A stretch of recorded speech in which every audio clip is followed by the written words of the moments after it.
a presentation about mapping your future and really moving your career forward. Now, what I'm going to discuss in 10 minutes really is only going to be, bouncing around the cloud a little bit. Some basic concepts about how you should go about your search, your career, guidance you should get in your career, how to develop your career further, and give some bright ideas. And this can be used for people starting out or even people more senior as well. Okay? There we go. What we'll cover today basically are 4 topics. The landscape for accounting and financial professionals, taking stock of your career and really closing your skills gap, preparing for expanding roles, and also planning for your next performance review. You have to also, in evaluating your career, is understanding where you are in your career. Are you satisfied in your current role with no interest in leaving? Are you satisfied in your current role but are always open for new opportunities? Are you in transition? And that is, are you seeking full-time or contract work? Or has your company announced that perhaps the plant is closing or the company is moving and you expect to be in transition within the next 12 months? In regards to the landscape for accounting and finance, as a point of reference, we have found that in 2013, the average salaries for accounting and finance professionals was up about 3%, 3.3% exact. And this comes from our RobertHalf.com salary center on the web. And we also have hard copies tonight for you of the salary guide. Top roles in accounting and finance. What seems to be very active these days are things like business systems analyst. A business systems analyst is somebody that really sits between the accounting and finance area and the systems group. We found that many companies today are having a difficult time in transitioning the SAP, the Oracle, the Hyperion systems to the accounting side. Financial analyst seems to be in demand as well. And what a financial analyst does is really apply some of the accounting concepts and some of the accounting knowledge to forward think for the company. Senior and staff accountants seem to be in demand these days as well. We need to see, as companies improve their bottom line, as companies now improve their financial health, the senior and staff accounting jobs are becoming more open as well. And you can check this out, by the way, at the RobertHalf.com website. Got to put it in a little bit. You know that, right? And this information, by the way, comes from a survey of CFOs, and we see that there's been a tremendous increase now in CFOs who are looking to really add to staff. The landscape for accounting and finance, what is currently driving demand? Believe it or not, financial services is driving demand right now. Not so much the deal side of financial services, not so much the trading side of financial services, not so much the hedge fund side of financial services, but rather what I would call the compliance side of financial services. As the Dodd-Frank Wall Street Reform Act is coming into play, and the Consumer Protection Act is coming into play, there's going to be much more demand for financial professionals who can run, if you will, inside the financial services world. And there's also similar reform measures around the world. In fact, the European Union is probably even more strict than the United States is in regard to some of these acts. Healthcare, big demand in healthcare. Okay, we're seeing a tremendous amount of how should we say automation in the healthcare business. The healthcare side is getting away from the paper-driven type of environment to more online and more electronic record keeping. That's going to, of course, increase more demand for accounting professionals. And also, it remains to be seen what the Patient Protection and Affordable Care Act is going to bring. But we do anticipate more compliance and more regulatory work when it comes to that, the Obamacare plan as well. The demand for internal auditors is gigantic right now. More companies than ever are looking to, A, handle some of the more complex money laundering issues that go on, but more importantly, some of the more efficiencies that have to be run out of businesses are now being run by the accounting, by the internal audit group. In a more complex environment, you have to ask yourself, what are you doing as an accountant? What are you doing as a financial professional to increase your skill set? Do you know anything about the Dodd-Frank Act? Do you know anything about the FCPA Act, anti-bribery provisions of that? Also, do you know anything about health insurance, affordability, and accountability act? I'll even go as far as to say, who here is on top of their FASBs that are changing rapidly? Who knows some of the new SEC regulations? What you receive and what you do at work is very important, but what you bring to the table with extra knowledge will get you even further along in your career. Certifications and soft skills. Many people who come to me ask the question very often is, what will a CPA do for me? What will a CIA do for me? What will any certification do for me? And what I very often tell people is that in today's day and age, a certification will not guarantee you your next job, but it will guarantee you a chance to open up the door for your next job. When we're called upon to help companies find candidates, high-level candidates, very often the requirements are a CIA, a CMA, a CPA. The requirements are an MBA. Learning does not stop when you get your bachelor's degree, but rather it continues for a lifetime.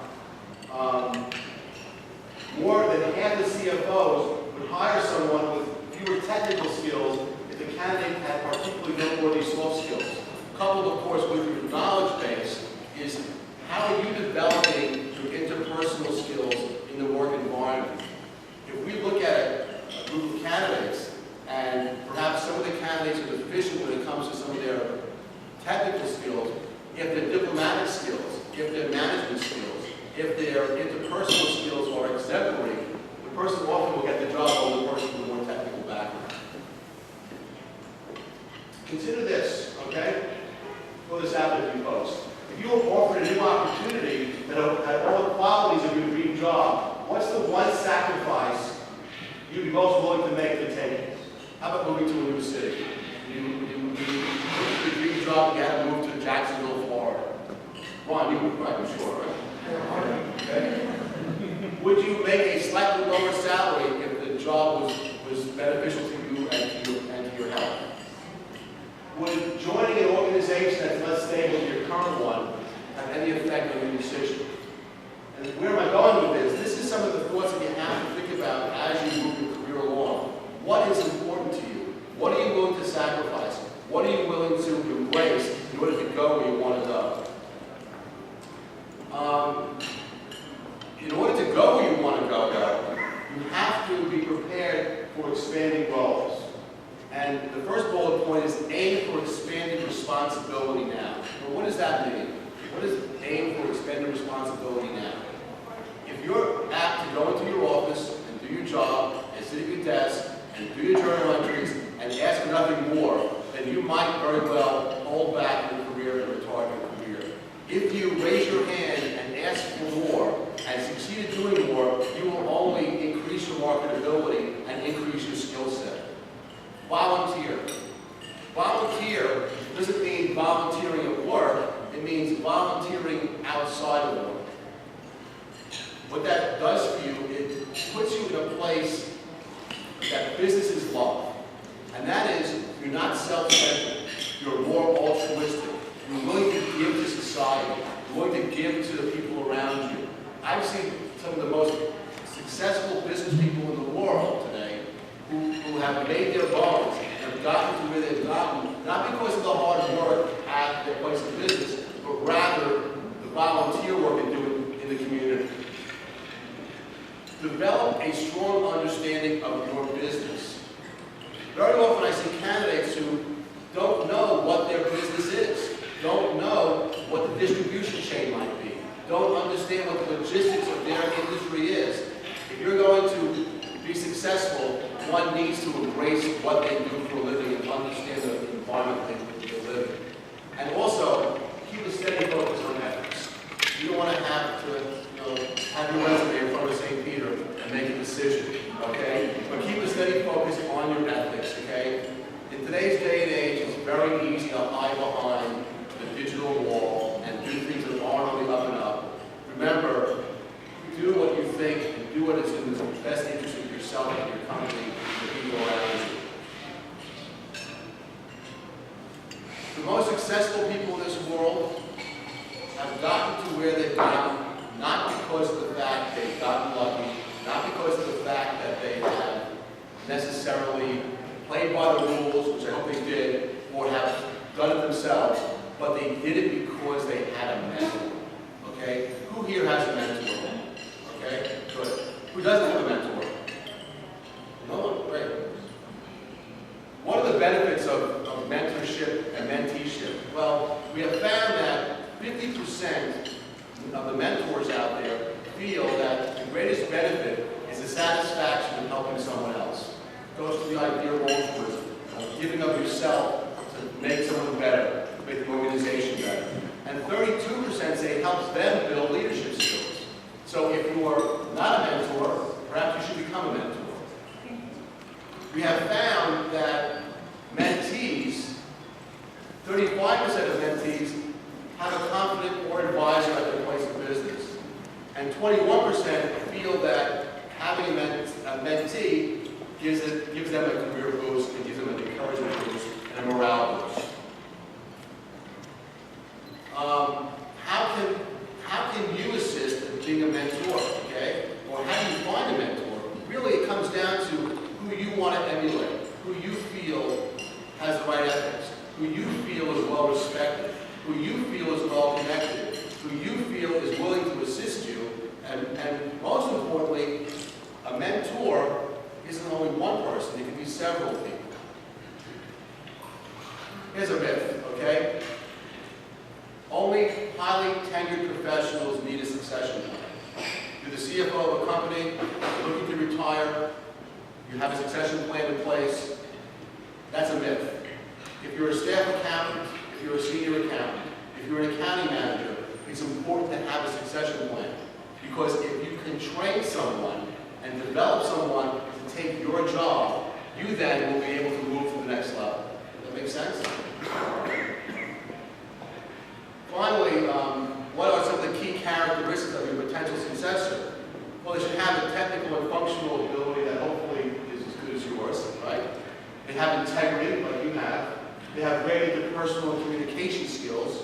They're flexible. They're able to move outside their comfort zone, the old, move outside of your box, if you will, okay? They're resilient to setbacks. They don't necessarily deal with adversity in a very, very professional manner. And they're very enthusiastic about new initiatives. They have an esprit de corps, right? I want to go into finally the idea of performance review and how important performance review is in terms of the process of your career. How useful was the last performance review anyone here received? Anyone want to volunteer that information? Anybody? Okay, was it useful? Wasn't useful? All right. Let's suppose it was very useful, okay? A performance review is really the ability, I think, to have a free-form discussion about your career and about your goals with your manager or with your boss, okay? It's a natural point of discussion for current issues at work, how to improve yourself, how to improve the company, how to improve your environment.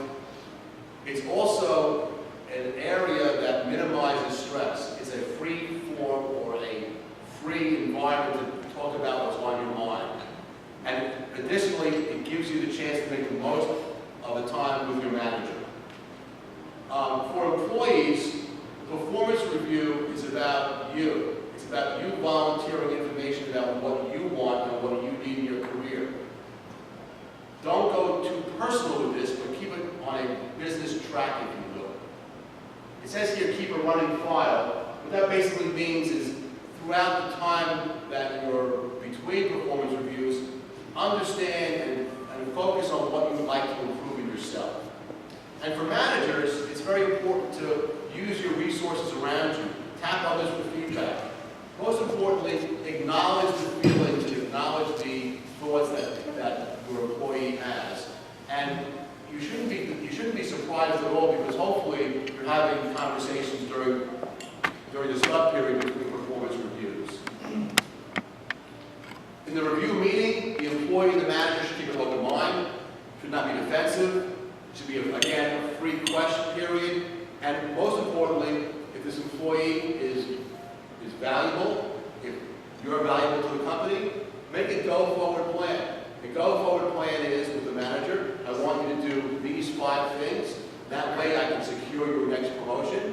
the candidate or the employee should recognize what has to be done and accept the criticism and move forward that way.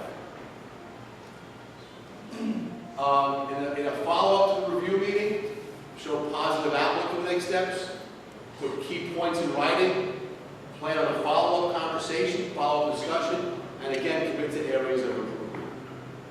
And finally, I want to thank you all for coming in tonight, okay? What I just covered in about 10 minutes is really, a lifetime, if you will, of your career, and we're more than happy to speak to you after dinner, and thank you very much.